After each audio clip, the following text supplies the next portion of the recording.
Yo ho ho, so today I'm going to talk to you about my favourite modern classics. I've always wanted to make a video on various favourite books of mine, but I always seem to change my mind, so I feel like if I pick an era, that'd be more realistic. And also I know that when I edit this, I'm going to leave out a load of books, so expect a part 2 to this at some point. So the first book that I want to talk to you about is Giovannis Room by James Baldwin. This is a book that I feel that everyone, no matter what your background or upbringing or whatever, should read.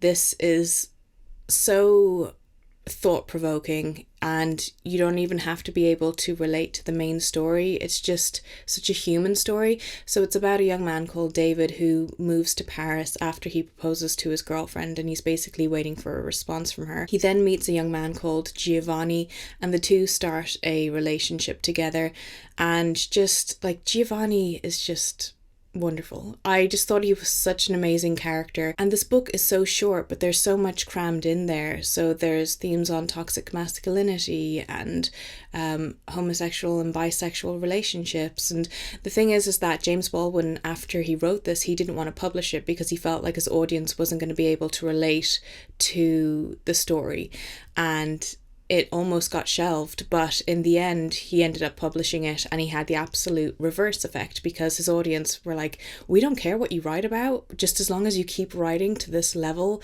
we're going to buy whatever you put out. And so that's just like really nice, very supportive. But James Baldwin is an amazing writer, and just if you're going to read anything by him, just read Giovanni's Room. Next is One Flew Over the Cuckoo's Nest by Ken Kesey. So I read this when I was 15, and at the time I was very interested in reading about asylums and mental hospitals and all things like that. I'd never seen the film at the time, so this was my first introduction to the story. It's about a man called McMurphy who fakes insanity to get out of a prison sentence because he thinks going to a mental facility would be a lot easier, until he realises that he actually can't get out at his own free will. There's no actual release date for him where there would have been in prison, so he's just stuck in this mental hospital until they feel that he is capable of going back into society again. But I'd never read anything like this before, and if you're reading about mental hospitals back in the day, it's just pretty much horrific. And then there's also Nurse Ratched, who's like one of the most famous villains of all time. She's just a horrible human being with no empathy for anyone. I don't know how she decided to get into this line of work, but it's just a really interesting story. It's very slow at the beginning. I remember someone else started reading it after I had finished it in my class, and he was complaining about how slow paced it was at the beginning.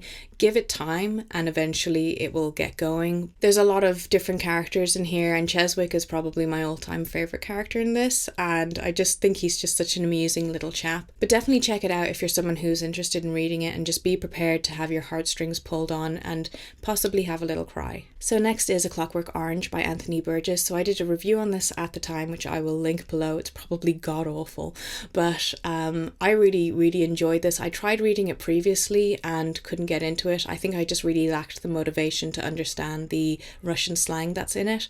But once you get past that, there's various editions that have the glossary in the back that you can use to understand what's being said. It's really not that difficult, but I think I had in my mind that there was so much hype about it, and hype that it was a difficult book to read and get into. I just put it down. I was like, I'll leave it for a couple of years, but I'm glad that I did, because when I actually got around to reading it, I was really just able to savor the experience. Books like these don't really come around that often for me. So this is about a young man called Alex who talks about his life and his violent behaviour, and this ends him up in an asylum sort of place where he is basically brainwashed into never committing violent acts again by using his favourite music. And I think that's so interesting, because I'm really into music, and the idea of hypnosis and brainwashing and all that kind of thing.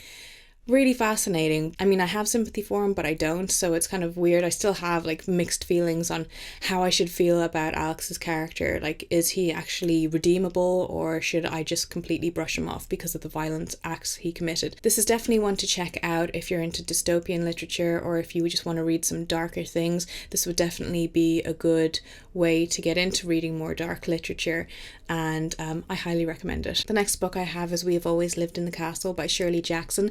This This was the first Shirley Jackson that I read, and as the saying goes, usually the first book is your favourite book. This is definitely my favourite of hers so far that I've read. This is basically a mystery novel. It's about a young girl called Mary Catherine, or Meerkat as she's referred to, and her entire family died mysteriously, and it's believed that one of the remaining survivors in the family is the person who caused it.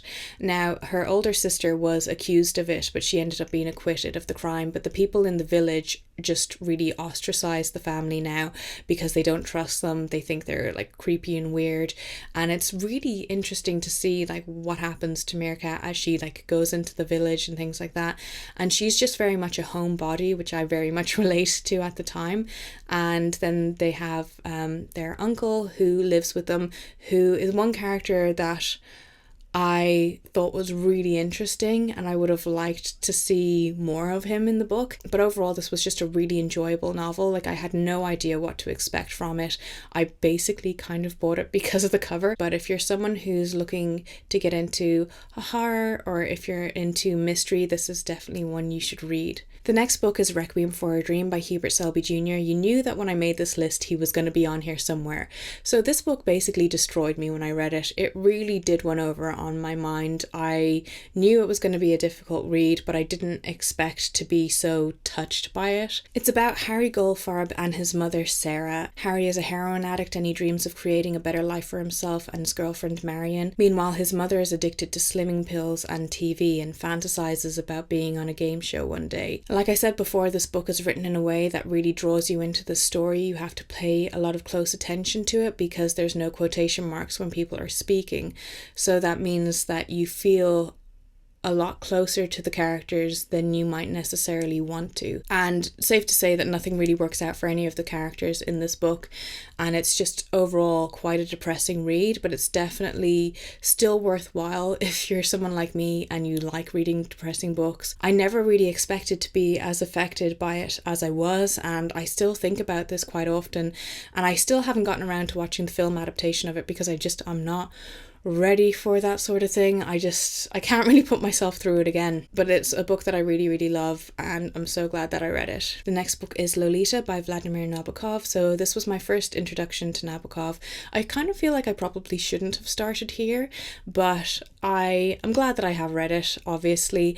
It's one of my favourite books now, and it was a difficult read, but it is definitely rewarding because Nabokov's writing style is just beautiful, and it makes you forget that this was a translation. Like, you would have thought that it had been written in English the way it's so poetically written. It's as if he thought about every single word and its importance to the sentence, and he just knows how to craft a sentence. I've said that a million times before about it, but it's true. And the book is really interesting because it's set up in a memoir style fashion. So it's about Humbert Humbert, and he's written a memoir about his love for what he refers to as nymphettes. So they're young girls from the ages of like 8 or 9 to 14, and he recounts his childhood and his first experience with the girl he refers to as Lolita. And then later on in life he meets Dolores Hayes, who is the daughter of his landlady, who becomes his new Lolita, and it's really just the story of them together. I think a lot of people would probably be put off because of the subject matter, but it is such a critically acclaimed book that you should definitely give it a go. And it's not really graphic in the way of like the way the end of Alice was graphic. Like, there are some moments of, sexual description, but it's not over the top. It wouldn't make you sick to your stomach or anything like that. This is definitely one of my favourite books of all time, and my reading experience of it was just absolutely perfect. Like, I was in the right frame of mind. I was looking forward to getting into this book and enjoying what everyone else had enjoyed about it, and I just was not disappointed. Like, people hype it up so much, but it's one of those rare books that actually lives up to the hype. Then there's The Catcher in the Rye by J.D. Salinger. So I really didn't appreciate this book when I read it. I was under the impression that I was too old, and I didn't appreciate it because I wasn't really of the age group you typically are when you read this, because I never read it in secondary school. I ended up reading it when I was 20 or 21. Even though there's not that much of an age difference, I was just very in my head about it. So while I was reading it, I didn't really appreciate the story that it was trying to tell, and it isn't until I reflected back over the years that I realized that I actually really did enjoy the story, and I pushed all that nonsense about like, oh well, I'm not of the right age to read it, because I have sometimes this idea that you need to be at a certain time in your life to enjoy a book to its fullest, and that's what I thought about this, but I was just completely wrong. I think those notions are just ridiculous and you should try to brush them off if you have them. But yeah, I feel like I should definitely give this a reread. And Holden's character, even though he's a bit of a turd, like let's be real, he is still very fascinating in the sense of like his age versus like the things that he says and does in it. And what really took me aback was the fact that there's like the book basically opens with a suicide, which was like the last thing I would have expected from this. Again, I went into it knowing pretty much nothing about it somehow, and came out of it kind of with mixed feelings, but over time I really kind of reminisce about this and realize that yeah, I actually did really enjoy that, and I shouldn't have tried to self-sabotage my reading experience of it. But again, it's if you haven't read it and you're like in your 20s or whatever, you should definitely give it a go, because it's not just a book for teenagers. And finally, the last book that I want to talk to you about is of course Flowers for Algernon by Daniel Keyes. I swore that I did a review on this, but apparently not, because it's not on my channel, so maybe I just did it and never uploaded it or something. Maybe it's the Mandela effect, I don't know. But I loved this book. Now, I mentioned it in my Books That Ruined My Life video, and I think people thought that I hated this book. That's not the case. It's just a book that made me feel very, very emotional, and I ended up kind of cracking up at the end when you realize like where the title comes from. You're just like, oh my god. So this is about a young man called Charlie who has a very low IQ, and the scientists basically come along and want to test some things on him to see if they could get him to be smarter, and it works. And as he gets smarter, he writes these reports every week, so you can see the level of intelligence go up and up and up. And I thought that was really interesting to do, because you know, you're reading from his perspective and it just gets you more immersed in the story, and it's such a good book. It really is. It should definitely just be recommended more, because it's just, I wasn't expecting to be as moved as I was, and for a book to like basically make me cry takes a lot. I think there's only about 3 books that I've read that I ever had a bit of a sob to, and this is one of them. So even though it really upset me, I think, you know, it's good to be upset. It's good to be made to feel, because it goes to show that Daniel Keyes is a really good writer, first of all. Second of all, it just shows just how immersed I was in the story and how much I felt for Charlie and what he goes through. So this is another one, if you want to have a good sob to, you should definitely pick it up. So those are all my favourite modern classics that I've read so far. I know when I go through and edit this, I'm going to realise, oh, I didn't talk about this one or this one. So like I said at the start of the video, expect a part 2 to this maybe sometime next year, when I realise like, oh, there's so many more books that I could have talked about. But yeah, these are all books that I would recommend for everyone to read. It doesn't matter like what sort of things you're into, you should definitely try to check out some of them, because I just feel like they're very important books. They are, at least to me. And let me know what your favourite modern classics are, and I hope you enjoyed this video, and I'll talk to you soon. Goodbye.